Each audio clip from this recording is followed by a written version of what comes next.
ഇത് സംബന്ധിച്ച് വളരെ വിശദമായിട്ട് പറയേണ്ട കാര്യമില്ല. ഇന്നലെ കോഴിക്കോട് പൊതുയോഗത്തിൽ തന്നെ മുഖ്യമന്ത്രി ഇത് സംബന്ധിച്ച് പറഞ്ഞു. തെറ്റായൊരു കാര്യം പ്രചരിപ്പിക്കാനുള്ള അല്ലെങ്കിൽ വാർത്ത വന്നു, അതിനടിസ്ഥാനത്തിൽ സംസ്ഥാനത്താകെ പ്രചരിപ്പിക്കാനുള്ള ശ്രമം നടന്നു. അത് വസ്തുതയല്ല, അങ്ങനെ ഒരു സമീപനമില്ല എന്ന് മാത്രമല്ല, നേരത്തെ അദ്ദേഹം പത്രസമ്മേളനത്തിൽ പറഞ്ഞിട്ടുള്ള കാര്യവും ഇപ്പോൾ പറഞ്ഞിട്ടുള്ള കാര്യവും ഒന്ന് തന്നെയാണെന്ന് ആ പത്രം തന്നെ പറയുകയും ചെയ്തു.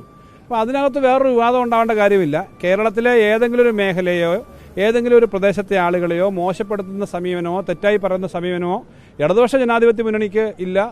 മുഖ്യമന്ത്രി ആയാലും മന്ത്രിമാരായാലും ഇടതുപക്ഷത്തിൻ്റെ നേതാക്കന്മാരായാലും അങ്ങനെ പറയുന്ന പ്രശ്നമേ ഇല്ല എന്ന് പറഞ്ഞാൽ അവിടെ ആ കാര്യം അവസാനിക്കുന്നേ ഉള്ളൂ. ഏതായാലും ആ കാര്യം വന്നു കഴിഞ്ഞു, കൃത്യമായി പറഞ്ഞു കഴിഞ്ഞു എന്നുള്ളത് കൊണ്ട് അതിനെ സംബന്ധിച്ചൊരു വിവാദം തുടരുന്നതിന് അർത്ഥമേ ഇല്ല. മുഖ്യമന്ത്രി ഇക്കാര്യം പറഞ്ഞു. ഇതിനൊന്നും നേരത്തെ തന്നെ ഇത്തരം കാര്യങ്ങൾ നേരിട്ട് പറയുന്നതിനും അതിനുള്ള അനുഭവവും പരിചയവും എല്ലാ പ്രവർത്തനത്തിൻ്റെതായ അനുഭവങ്ങളെല്ലാം ഉള്ളവരാണല്ലോ. മുഖ്യമന്ത്രി ഏറ്റവും സീനിയർ നേതാവെന്നല്ലേ അദ്ദേഹം ആ കാര്യം അദ്ദേഹം തന്നെ വ്യക്തിപരമായി പറഞ്ഞ കാര്യമാണ്. ആ പറഞ്ഞ കാര്യത്തിനകത്ത് അദ്ദേഹം ഉറച്ചു നിൽക്കുന്നു.